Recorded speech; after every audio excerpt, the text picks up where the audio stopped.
Dans le cadre de l'appel à projet Nature et Transition sur le territoire de l'Albret Communauté, nous vous proposons un test simple pour évaluer le degré de sensibilité de vos sols à l'érosion.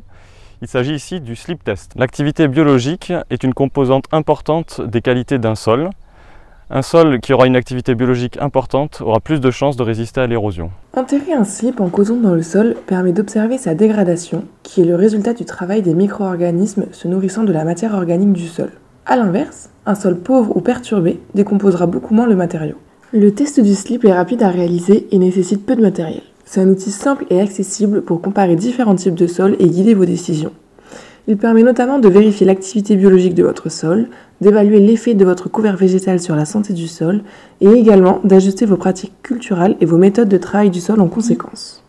Pour réaliser le test, il suffit de s'équiper d'une bêche, d'un piquet pour identifier la zone et d'un slip 100% coton bio pour sa biodégradabilité et si possible blanc car la teinture peut altérer les résultats. Il faut choisir un sol ressuyé qui n'est ni trop sec ni gorgé d'eau afin d'avoir de bonnes conditions de réalisation. Pour des résultats optimaux, il est conseillé de réaliser le test au printemps lorsque l'activité biologique des sols est à son maximum. Réaliser plusieurs tests permet également de comparer les résultats et d'obtenir une vision plus précise de l'état de vos sols. Pour débuter le test, commencez par noter le type de culture en place et la localisation exacte sur la parcelle. Ensuite, creusez un trou d'environ 30 cm sur 30 cm avec une profondeur entre 20 et 30 cm. Cette zone correspond à celle où l'activité biologique est la plus intense et où le sol est le plus vulnérable à l'érosion. Placez le tissu horizontalement dans le trou, puis refermez en prenant soin de préserver au maximum la structure naturelle du sol. Le tissu est laissé dans le sol pendant environ 2 mois. À la fin de cette période, lors de l'excavation, commencez par observer l'odeur du sol et notez la présence ou l'absence de vers de terre et autres macro-organismes. Examinez ensuite l'état de décomposition du tissu. Est-il intact, partiellement décomposé ou complètement dégradé ? Cette dégradation est le résultat de l'action des bactéries, champignons et autres organismes décompositeurs présents dans le sol. Une dégradation rapide indique une forte activité biologique, souvent synonyme d'un sol en bonne santé.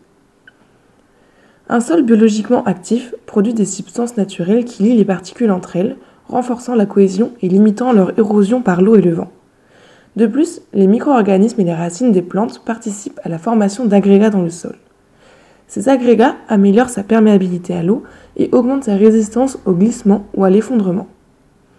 Un sol bien structuré est donc beaucoup moins vulnérable à l'érosion.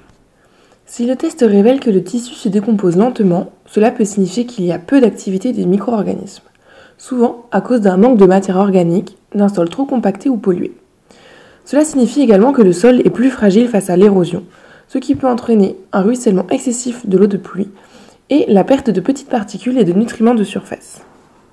L'activité organique d'un sol peut être améliorée par une diversité d'amendements organiques, un travail réduit du sol ou encore ponctuellement boosté par un apport d'engrais azotés. On peut mettre en avant la simplicité de mise en œuvre de ce test et le côté visuel. Il demande peu de matériel et peu de temps de préparation, même s'il faut tout de même attendre plusieurs mois pour avoir les résultats.